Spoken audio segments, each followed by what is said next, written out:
Meghan and Harry rub people wrong, and this is one of the reasons. They posture like they care a great deal about online bullying and they want to create a safer space online, but yet they refuse to stand up for anyone but themselves. Hi everybody, I'm Beebs Kelly. Welcome back to another video. The Dumbartons were dating publicly for 1.5 years and working royals for 1.5 years. They've been complaining about their time as royals for 5.5 years. Wonderful point. Very well put.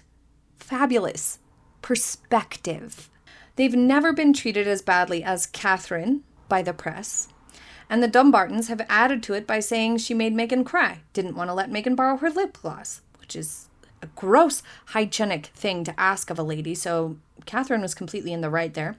Got angry about gifts, and their lackey, Omid Scobie, accused her of being racist. The Dumbartons don't know the meaning of bullying. Their followers have accused Catherine of lying about having cancer, of having plastic surgery, and being a victim of DV. The Dumbartons have never set the record straight in her defense. They care nothing about the truth, only about themselves and their own image. This comment by no usernames are valid. That's a funny username. Very, very good points here. And this is very true. And this is part of this just vibe that Meghan and Harry rub people wrong. And this is one of the reasons. They posture like they care a great deal about online bullying and they want to create a safer space online. But yet they refuse to stand up for anyone but themselves. And even when they do stand up for themselves, they're lying or manipulating or they're skewing the narrative in a way that loses them credibility and you cannot take them seriously. The only reason why they claim to care about internet safety and initiatives with bullying and whatnot is because they think that Meghan was treated unfairly online. That is the only reason. Kita Lee says, if she truly was the California whimsical, garden jam loving, yoga doing, organic nicest person on earth she wants us to believe now, she would have fit in perfectly with Harry's family. It maketh no sense. If she ditched the Little Mermaid character and went full Ursula, just finally leaned into her real self, that might sell. Because honey, ain't nobody buying this character. And I think that's another element to this branding problem with Meghan that is bothering people, because so much of what Meghan's trying to sell now, of being down to earth and kind and thoughtful and kind of homey, is exactly what Catherine's reputation is, as a genuine down to earth mom who just wants to give as normal of a life as possible, be in the kitchen, be in the garden, go out on walks, be in nature, be chill and calm, and kind of grounding herself and her family amongst all the, glamour and pomp and circumstance that comes with her job. And that balance that Catherine seems to have set a good example of, it feels like Meghan is kind of trying to make that her identity now. And it's like, well, Meghan, if all of that was true, just as this comment says, then how did you not fit in nicely with the royal family, who, by all accounts, and through their own words and actions demonstrate, seem to be pretty calm and down to earth and homey in a lot of ways, and appreciate that sort of a thing, because it is a grounding force when you're in that sort of a big space and have a big job. You could put it that way. This person had a great observation about the interview that we covered about As Ever in Fast Company. The Cats on My Lap says, no one at Fast Company cared enough about the article to bother proofreading it. They couldn't even be bothered to run it through AI. I was so befuddled. Why are there so many typos? We had though written there, like though twice. There were typos with spelling.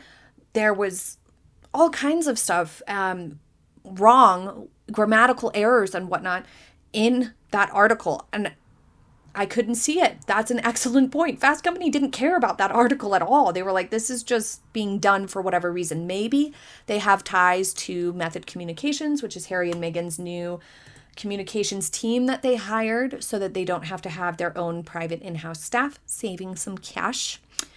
Maybe that's why they just were like, hey, put this article out. Fast Company, do us a favor. And they did. And they didn't care about it. Connie says, and a few of you sent comments along this subject, that Meghan saying that she didn't have to sign anything preventing her from talking is proof that the royal family had nothing to hide. And it's an excellent point. Meghan doesn't realize when she's shooting herself in the foot. Saying that she never signed an NDA is proving that the royal family weren't worried about anything. They didn't think anything weird about Meghan, at least not fully, not outwardly. They weren't worried about stuff. They didn't think that Meghan was going to go around lying about them. They didn't do anything wrong that they felt they needed to make her sign an NDA to keep private or hush something that they did wrong. They didn't do that. They didn't have anything to hide. It's very simple. She knows this exact thing. She isn't authentic. To offset this problem, she talks about how authentic she is more than anything else. She thinks we will be fooled by this. The argument of protesting too much, of trying to convince somebody that you are exactly what you're not. When you're lying about something, maybe you try too hard to get somebody to believe it. This user says, Meghan has mummy abandonment issues. I think Doria never made Meghan feel loved or wanted. Plus, she was nowhere to be found in her formative years. This, I think, must be why Meghan keeps going on and on about being a good mother and joys of motherhood and all that. Interesting angle. When you think about from Meghan's lens, what is the motivation of that? Who is she in competition with exactly? Could very well be her own mother. This user says she wants to be her authentic person. Okay, then be authentic. We know who you are. We see you. But being authentic means you are going to be judged. Being fake means you'll be judged. You're going to be judged either way. Evaluated. Maybe judged is the wrong word. You're going to be evaluated. If I go out and act however I want, I'm going to be evaluated on my behavior. That's just how life works. That's how society works. And people don't like it when someone gives off threat vibes. Whether that threat is just, hey, you remind me of that mean girl in high school, my ex-sister-in-law, or that one ex-girlfriend of my husband, you're reminding me of someone who is a threat. Maybe not a physical threat, but certainly not a trustworthy person. Speaks to the fascination of Meghan and Harry, of their rubbing people the wrong way because they resemble or exude something familiar that was unsettling in real life. And also it's just shocking to see people lie so much on the public stage. But yes, you are going to be evaluated. And Meghan and Harry don't want that at all, especially not Meghan. She wasn't ready for it. I think the level of fame with the royals is definitely a totally different ballgame, but she couldn't take the heat of just normal observations and evaluations and criticisms when she was making mistakes or making not the best choice, but she also didn't take any of the help that she was offered. But also, ever since the beginning, I always thought, why is Meghan constantly saying, they didn't teach me anything, instead of understanding that she is a grown woman who was in like almost 40 at the time? Why didn't she go out then and hire an etiquette expert? Why didn't she hire a British stylist? Why didn't she team up with an iconic British fashion label to help her? Why didn't she go seek out some help? Because that's what modern, independent, smart women do, right? We go out and we ask an expert to help us when we have something challenging going on. We turn to parenting experts or teachers or childhood development experts when we have kids or when we're pregnant. We go to doctors or we go and get our hair done by hairstylists, experts with hair. Why did she not go seek out some experts for herself? Why does she never have any agency? MCF says she cannot say that her love story any longer is with Harold, so now she has to say home and gardens. That's funny. And it is weird how much she tries to sell this. Oh, it's this love story. She always frames it in this, it's a love story, which has to make you wonder, if it's obvious, you don't need to point it out all the time. As many of you commented about when she called Harry a fox. If you think your spouse is attractive, you wouldn't need to constantly point it out. Complimenting them is one thing, but saying things like that, like, oh, this is our love story, it's a love story, it's a love story all the time, it makes it feel like you're trying to sell a narrative. And she seems obsessed with that for some reason. And so now saying it's Home and Gardens is her love story with her home. She loves her home so much. It's her love language. It's so strange, the fixation she has with being seen as somebody who loves. What do you think about that? This user says, from the moment an article that claims to be about a woman's career dwells on details like the fact that her son lost a tooth, do they really have anything concrete to announce? Excellent observation. I missed that completely. I was too distracted by the nonsense. Facts. If you're going on the Emma Grede podcast to talk about business, if you're doing an interview with Fast Company to talk about business, keep it about business. It comes across a lot more professional. It's not a guy-girl thing. Women should be allowed to talk about their motherhood experiences and their business experiences together. It's not like that. It's just any professional going and talking about a professional thing should be shifted into the gear of professional stuff and keep it on professional stuff. Talking about personal details kind of undermines your presence as a professional. And it's something that you don't see from like high-powered CEOs. They don't start talking about their personal lives really, not beyond like, oh, how's it going?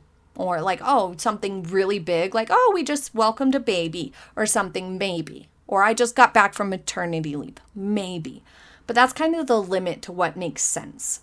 Margaret says, what Meghan walked away from was unselfish work. The royal family's working senior royals job description is very selfless.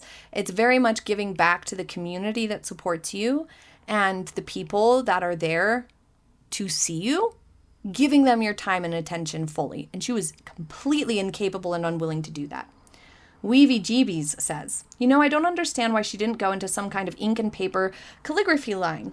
Since she's so big on handwritten sentiment and personalized memento stuff, you'd think it would be a comfy place for her. Nobody's going to knock her skill at fancy lettering. It's not easy. I have zero skill for it myself. I have friends who are scrapbookers who drop mad cash on their stamping stuff, alcohol, inks, paper. As long as the stuff was at least as good as Speedball or Liquitex, it would sell, especially if she found some kind of sustainably manufactured colors and paper. It would actually be authentic and organic, and while it would certainly be Beverly Hills blah-de-blah, overpriced stationery, it would at least be something that we do know she spends time doing. She could make tutorial books and be the Bob Ross of calligraphy. Or more like the non-laid-back, perfectionistic anti-Bob, but still bringing the cha-ching and carving out some credible turf. The kitchen stuff is insultingly fake. So fake that Gwyneth Paltrow knows better than to pretend.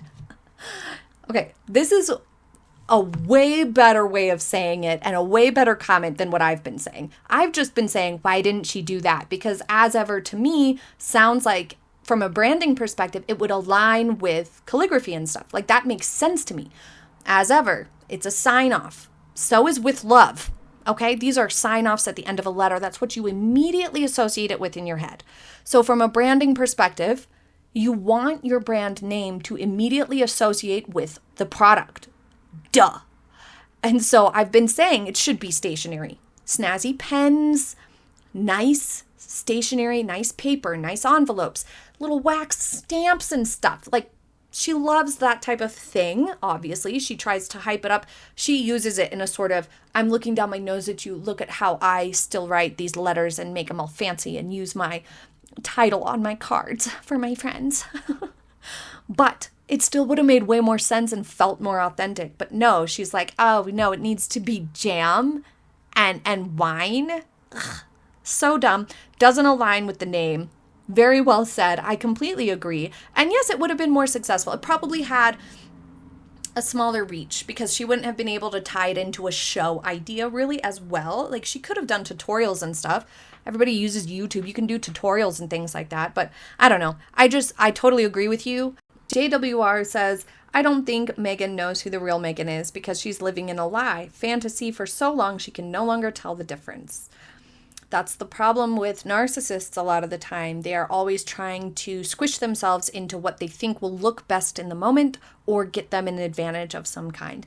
They're never being themselves, and that's why you can't trust them. And that's part of why the Meghan and Harry stuff is an interesting topic because there hasn't been as many obviously provable highly narcissistic behaviors in somebody, in a public figure, in a while. There's very few of them. There are a handful of super narcissistic public figures right now on the public stage, but a lot of them are very politically charged, or some of them that maybe people are suspicious of, oh, is this person like super narcissistic? They seem like it.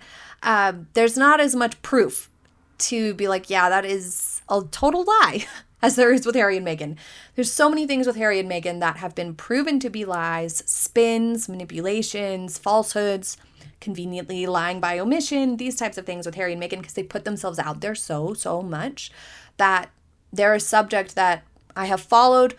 I've kept track of their story and know about it. And so, with this channel and whatnot, when we do Meghan and Harry content, sometimes it is too much Meghan and Harry content, but it is a subject that I know the history of quite well because I've been doing this job for a while, and can tie together the previous contradictions that they have said.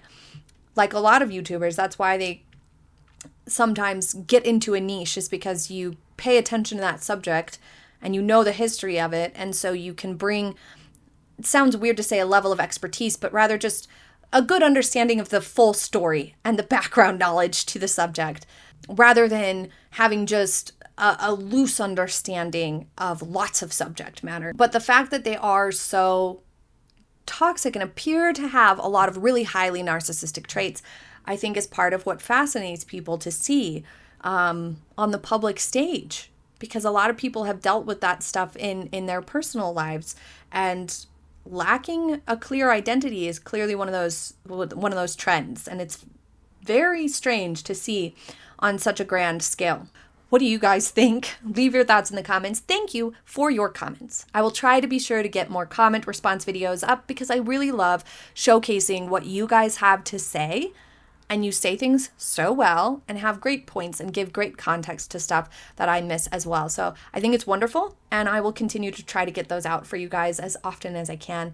Thank you for joining me today. I hope you have a very happy day ahead, and I will see you next time. Bye.